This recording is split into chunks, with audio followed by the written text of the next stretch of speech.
क्या आपने भी कोविशील्ड का टीका लगवाया? यदि नहीं लगवाया तो अब मत लगवाइएगा, क्योंकि टीका के बारे में ऐसी बातें निकलकर सामने आई हैं जो इसे मौत का टीका साबित करने के लिए काफी है।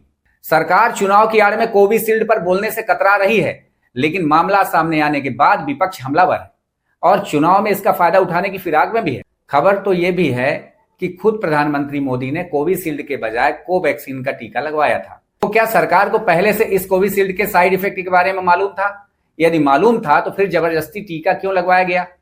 क्या आधार पूनावाले के चंदे के चक्कर में देश के करोड़ों लोगों की जान के साथ खिलवाड़ किया गया? ये सवाल आज भी खड़े हुए हैं। आपको याद होगा कि उस समय टीका न लगवाने पर लोगों ने क्या क्या परेशानियां झेली थी।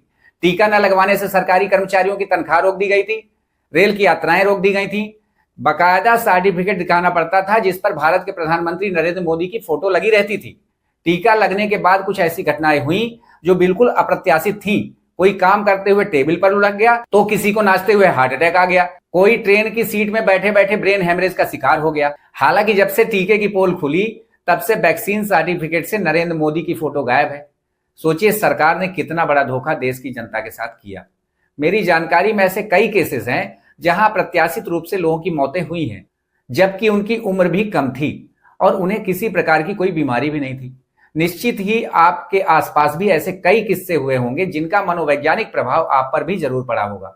लेकिन अब तो टीका लग चुका है, जिन्हें जो समस्याएं होनी थी वह हो चुकी। डॉक्टरों का कहना है कि टीका लगने के 1 साल के बाद इसका साइड इफेक्ट खत्म हो जाता है, लेकिन उन्हीं डॉक्टरों ने उस समय भी कहा था कि इस टीके का कोई साइड इफेक्ट नहीं है।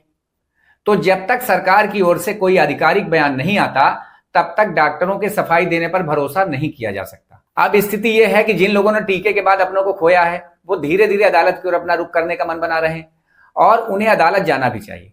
किसी की जान से खिलवाड़ करना कानूनन अपराध है, चाहे अपराध सरकार ने ही क्यों ना किया हो। सरकार अपनी जिम्मेदारी से बच नहीं सकती। तो जबरिया टीकाकरण को आप किस नजरिए से देखते हैं, कमेंट बॉक्स में जरूर लिखें। यदि चैनल को अब तक सब्सक्राइब नहीं किया है तो जरूर करें। नमस्कार।